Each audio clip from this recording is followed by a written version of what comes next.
Do you see what I see?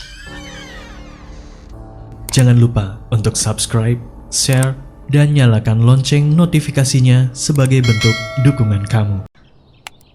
Podcastku kenapa nggak naik-naik ya pendengarnya? Coba lihat gimana ngeditnya. Halo, selamat datang di podcast gue. Ya nggak heran sih, audionya mentah begini. Elah, kayak masakan aja. Semua bisa dimatengin. Bisa lah.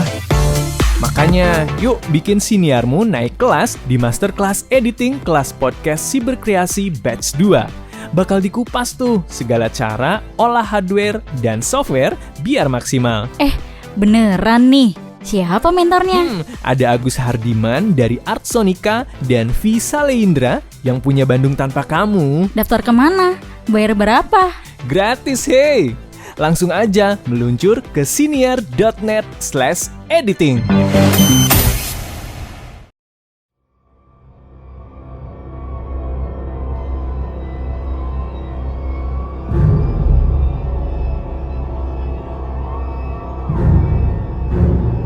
Halo semuanya, perkenalkan nama saya Olivia. Saya mau menceritakan pengalaman horor yang saya alami belum lama ini. Saya sebenarnya bisa dibilang peka, tapi nggak indigo-indigo banget sih. Ngeliat pernah, tapi nggak sering, hanya di waktu-waktu tertentu saja. Tapi yang pasti kalau yang namanya digangguin sih sering banget. Oke, kita langsung aja ke ceritanya.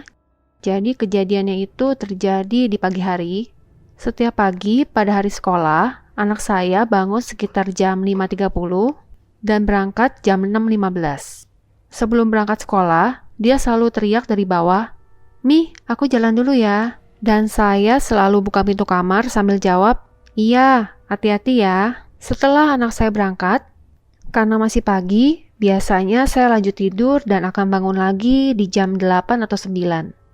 Pas saya setengah tidur, tahu kan ya kalau setengah tidur itu kan kayak kita mau tidur tapi masih setengah sadar gitu. Tiba-tiba tangan saya kayak ada yang pegang dan itu tuh berasa banget dipegangnya. Posisi mata saya juga masih tertutup. Ya soalnya kan masih setengah sadar gitu ya. Tangan saya tiba-tiba ditarik dan saya tarik balik tuh nggak bisa, berat banget. Mau buka mata aja tuh nggak bisa. Badan saya juga berasanya berat banget dan mau digerakin juga nggak bisa. Kayak mau teriak juga nggak bisa gitu. Jadi ya udah deh, dalam hati fix nih ketindihan. Langsung saya teriak dalam hati, "Tuhan Yesus tolong saya." Sambil berusaha membuka mata dan itu posisinya tangan saya tuh masih ditarik.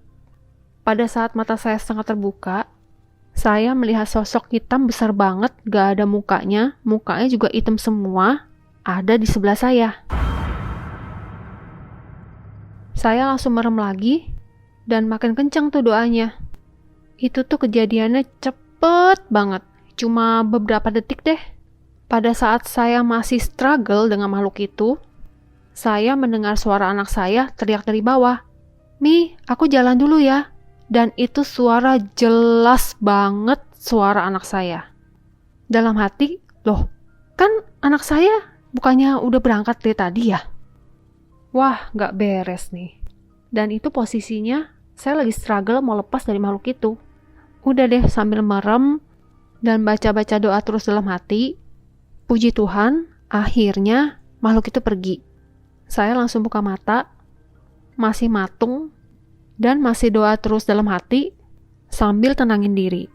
Karena saya lumayan sering ketindihan, walaupun nggak pernah sampai se-ekstrim ini, habis kejadian itu, ya saya lanjut tidur lagi. Dan puji Tuhannya nggak ada kejadian apa-apa lagi sih di hari itu. Karena kejadian itu, saya jadi inget anak saya pernah bilang, dia juga pernah ketindihan. Nah, sekian dulu cerita dari saya. Sebenarnya saya masih banyak cerita horor lainnya yang saya alamin. Dan nextnya nanti saya akan cerita lagi di Do You See What I See. Terima kasih.